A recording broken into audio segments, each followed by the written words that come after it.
Welcome to West Salem High School. To begin with, we're going to cover some general information about this year. First of all, you may have heard that our principal, Josh Malacote, has taken another position in La Crescent. So Mr. Malott, our assistant principal, will be our principal for the year. Our district is starting a new initiative on grading. Recently, a world-renowned speaker and author, Ken O'Connor, did some training with our staff to look at how we grade students. In general, his philosophy is that grades should reflect what students know. As the year progresses, you may be seeing things on the district website, mailings, and newsletters regarding changes to our grading system.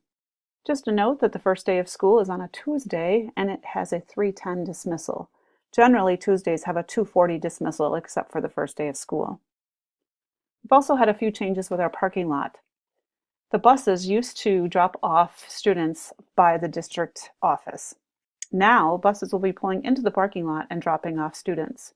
They will exit the high school parking lot through a new opening and move over to the elementary and middle schools. Because buses will be in the parking lot, we want you to exercise caution.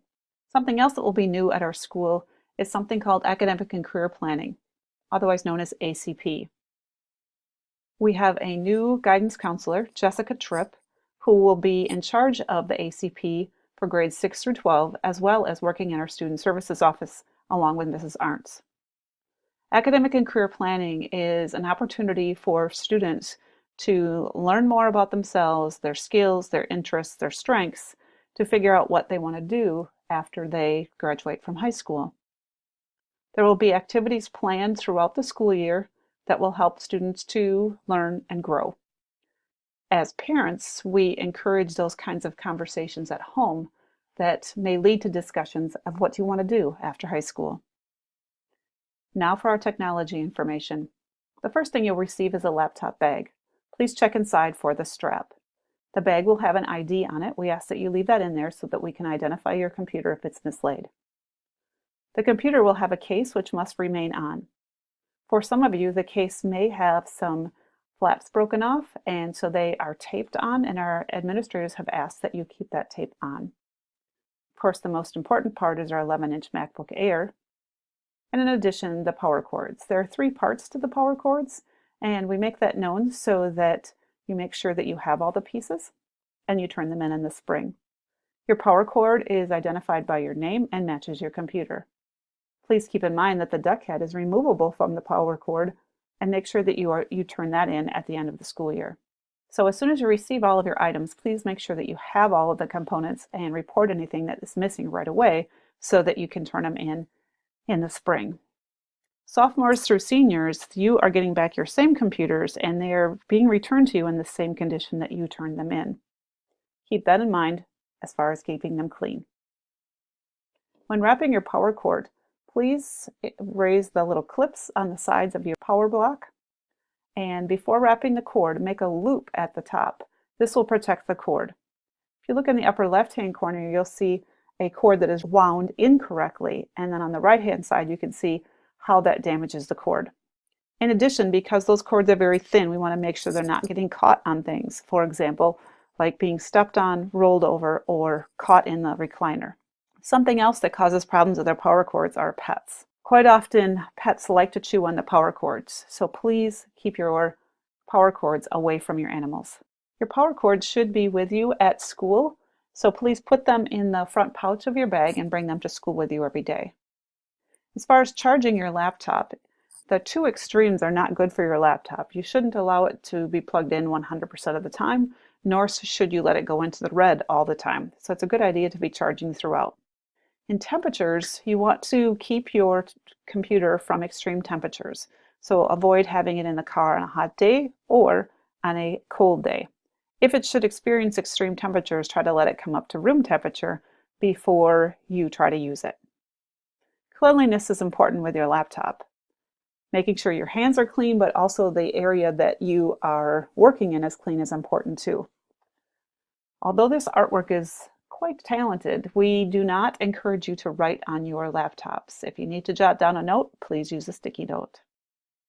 This is probably the number one thing that causes damage with our laptops. Just an accident, but it happens, and invariably this usually totals out the laptop, so I need to totally replace it. Yes, our laptops get dirty, so to clean it, we recommend a clean, soft cloth. You can spray something on the cloth, but please do not spray anything directly onto the laptop. When you're moving about the building, please make sure your computer is in the bag and keep only the computer in the bag, not other notebooks or books. Please keep your computer with you. You are responsible for it. A stolen device is not covered by insurance. If you do happen to misplace your computer, the key places to look are the office and the library. If you find a computer, that's where you would turn it in, and then retrace your steps. Please let us know when a device is missing so we can take steps to find it. One of the circulation areas to keep your computer cool is in the back underneath the monitor. Please make sure that that area isn't blocked so that the computer could overheat. This is one that always gets to me. Please, please, please do not hold your laptop by its monitor. The device that connects the monitor and the keyboard is very weak and will break easily, so please hold your computer from the bottom. On your dock, if you see a dot on the bottom, that means that the program is still running and you should quit the program so it doesn't wear down on your battery. Your computer has a variety of browsers installed. That's for your convenience, so you can choose the one that you prefer. In addition, if you are working on something and it is not working with a specific browser, please try another browser. If you are a Chrome user and you want to print, you go to File and Print, but you must also click on the blue link that says Print using System dialog box. It will not print unless you go through that step. We will teach you how to install printers at school, but you can also install printers at home. It is your responsibility to back up anything that's on your computer. If you are working on a major project and your computer fails in some way and you lose that project, you will have to start it over unless you've created a backup of it in another location. Some options for you with Google Drive. You have unlimited storage, Edmodo Backpack, as well as a flash drive. Gmail accounts are as listed on the screen. If you are a new student, your password will be Panthers. If you are a returning student, your password should be WSSD followed by your lunch number. I want to remind you that the school accounts are for school business. Please do not use your school Gmail accounts for personal business. In addition, we set up Edmodo accounts. If you were at our middle school, you would use the same Edmodo account as you had at our middle school. If you're a new student, we will teach you how to create these accounts. If you have any problems or something breaks, we'd like you to report that as soon as possible. This is a safety issue. Our library is our area to report items that are not working for you. On this part, please listen carefully as you will progress through these steps as soon as you get your computer. To begin with, you're going to choose your location, your keyboard. For the Wi-Fi, please do not choose a Wi-Fi. And then on the next question, it's going to say, are you sure? And you're going to continue on that.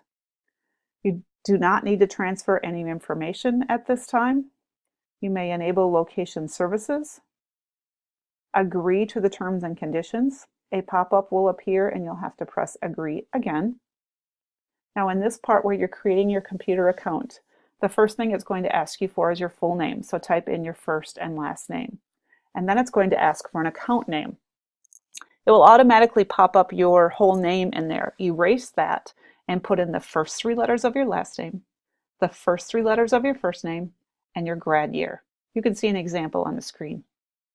Your password should be WSSD followed by your lunch number. On the analytics screen, remove the check marks. For Siri, it's your choice whether you want to enable Siri or not. And then it will set up your Mac.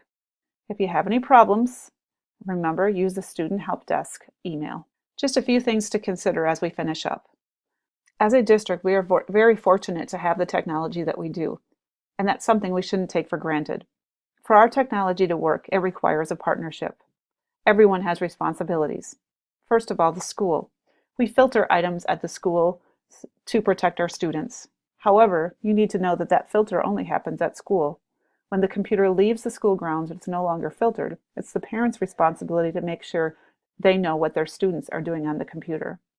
We do have a program called Aristotle that keeps track of locations that students go to, and each day our principal gets a report flagging any possible areas of concern. Please be aware that we have this in place. It is awkward to have a conversation of why a student may have spent 20 minutes in an inappropriate site. Parents also have responsibility. One is to be aware of what their students are doing with the technology.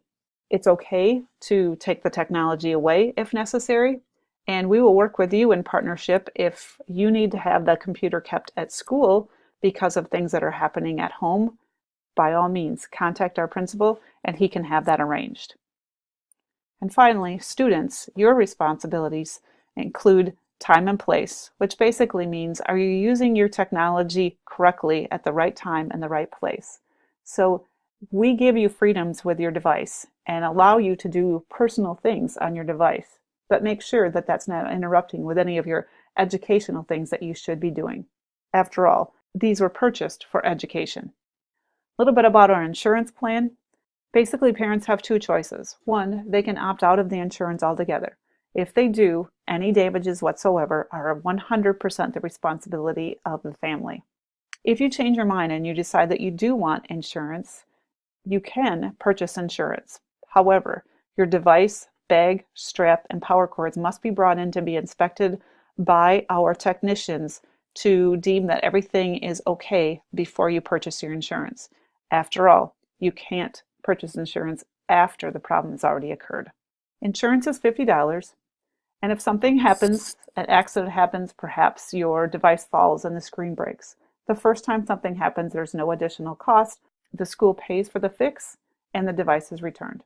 If something happens a second time, the family is responsible for a $50 deductible, but the additional cost of the repair is paid by the district. It's kind of a 3 strikes you're out policy. We give you 3 chances after that. And if something happens a fourth time, 100% of the repair cost goes back to the family. Please note that negligence, meaning breaking something on purpose, or theft, or losing an item, are not covered by insurance. If there is a financial need and your family cannot handle the $50 at this particular point, should contact Student Services and some kind of arrangement can be worked out. We don't want you to not take insurance for financial reasons only. So basically you have 2 options. Do you want insurance or not? And if you want insurance, make sure it's paid for. And then making sure you're completely registered in order to receive your computer. We hope you have a great school year.